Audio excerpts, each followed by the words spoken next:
Arabs are not Philistines? No, they're not. They're actually descendants of Abraham. Who were the Gazans? Who lived in Gaza? Well, they were actually from Crete. They were originally Greeks, and they settled in this coastal area called Gaza. And Delilah was Samson's girlfriend, and Samson was, of course, a descendant of Dan, one of the tribes of Yisrael. And Delilah was a Philistine. Guess who else was a Philistine? Maybe Goliath. Yeah, and everybody in that area was basically descended from Greeks that lived in Gaza. They weren't Arabs that lived in Gaza. Although the Romans had a lot to do with renaming the area. They called it Philistia. In fact, that's what they called the city of Gaza. They were called Philistines, and the area was called Philistia. That's where the Romans got the name Palestine.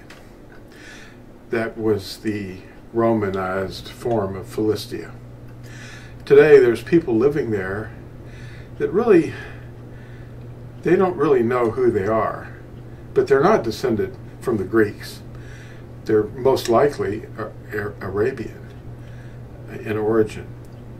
And it's just, some of the people might be mixed in with the nations, but Yisrael is all mixed in with the nations too.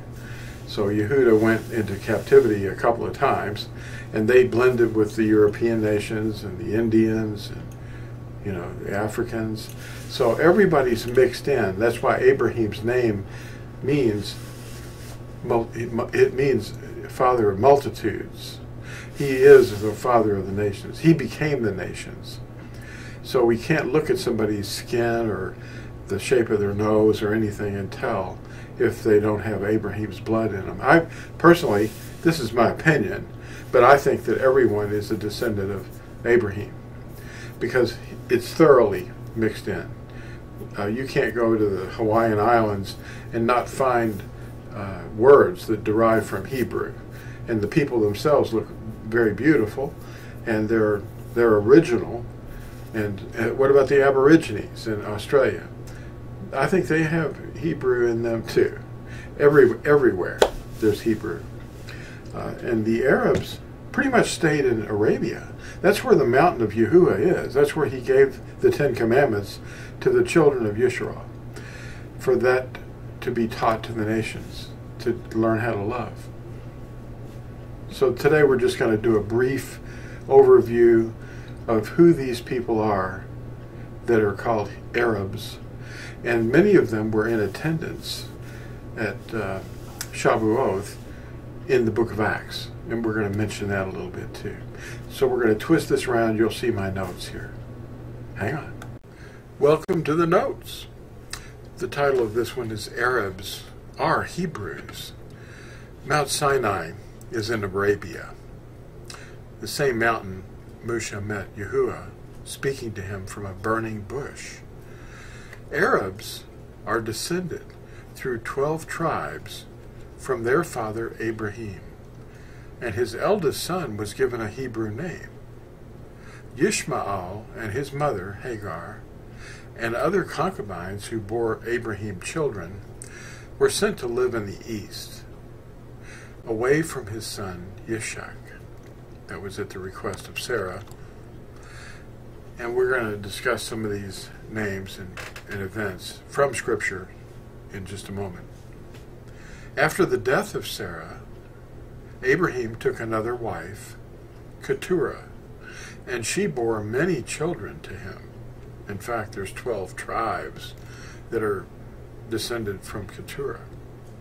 Abraham's concubines were sent to support all the life of Abraham.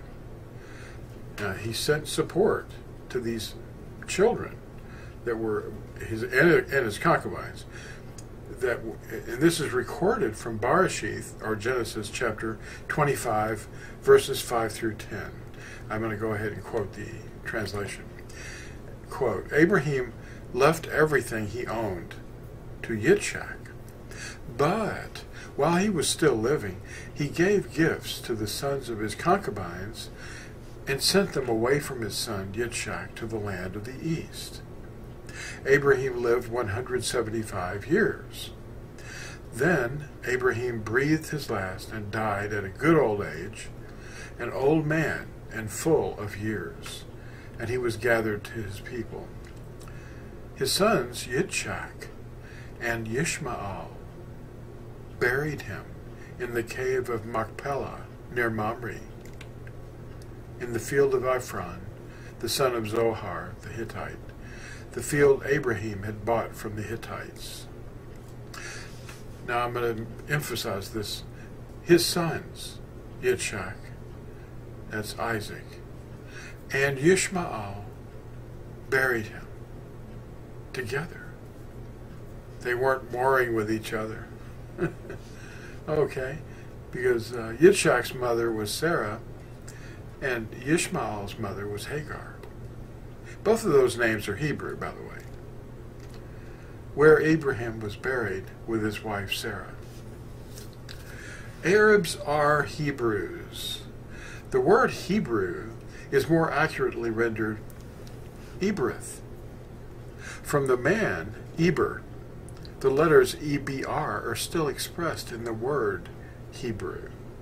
You see the EBR in red. A reference to the man Eber. Abraham was 6 generations after Eber.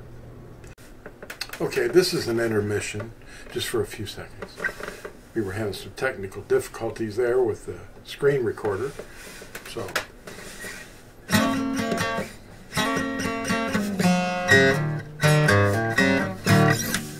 So we're going to give it a try now. Well, that didn't work. So I'm just going to read it to you. It's a prepared text.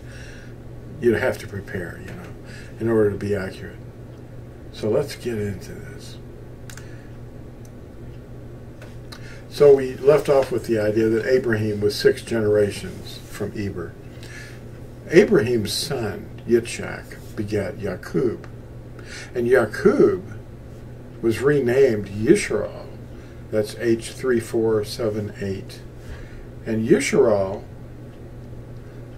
or Jacob, begat 12 sons, and they give their names to the tribes of Yisrael, those 12 sons. Reuben was the firstborn. The word Yisrael means to rule with Allah. It has a prefix, one letter yod, and then the root is shar, and then the ending or suffix is al, to rule with Elohim, or to rule with Allah. The root shar, it modifies it by its prefix, and it means toward or to rule with Allah. And that suffix, Allah, means, or al, aleph lamed, refers to Elohim. So the name Yisrael is the name given to Yaakov after he wrestles with Yahuwah. And they've made that wrestling transform the meaning into God strives. But that's a poor translation for the name Yisrael. The tribes of Yaakov and the tribes of Ishmael, the Arabs, are brothers. One inherited a great deal of Hindu behavior, and they are now praying with beads and walking around shrines. The word Allah, which is H426, is legitimate Hebrew, and it derives from the Ebereth or Hebrew word Allah, and it is not a name, but it's a pronoun. It describes the lofty one, or the most high. That's H426. That's what I just said. Now, if it's used as a verb, the same word can mean to curse or swear. But we're not taking things out of context, are we?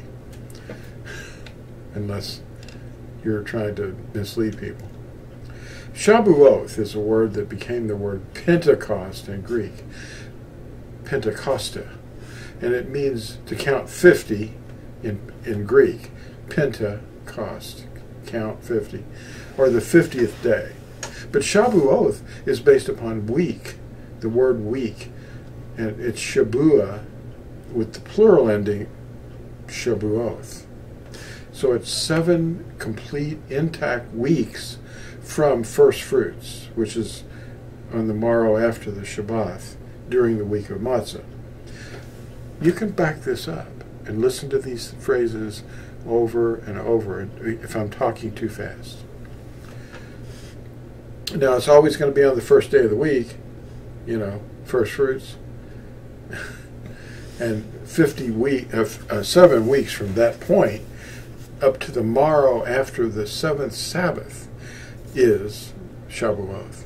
It's a commemoration of the time that the 10 Commandments were given at Sinai. Where's Sinai? Sinai is in Arabia, the same mountain that Moshe was seeing the burning bush before he left to go get the tribes of Israel from under the reign of Pharaoh. So Shavuot is a remembrance of that time that Yahuwah gave his 10 Commandments of love to the nation of Israel, which were to be given to all the nations. They were given at Sinai, in Arabia. Arabs are of those gathered at the celebration of Shavuot, or Pentecost, at Acts 2, verses 9 through 11. Let's look at a list of some of these in the phrase. The Parthians, Medes, Elamites, residents of Mesopotamia, Yehuda, Cappadocia, Pontus, Asia, Phrygia, and Pamphylia, Egypt, parts of Libya near Cyrene, visitors from Rome, both Yahudim and converts, Cretans, and Arabs. You can look at this list. It's right there in Acts chapter 2. Open it up and look at it. It says Arabs were there. Why would Arabs be there? Because they were worshiping Yahuwah.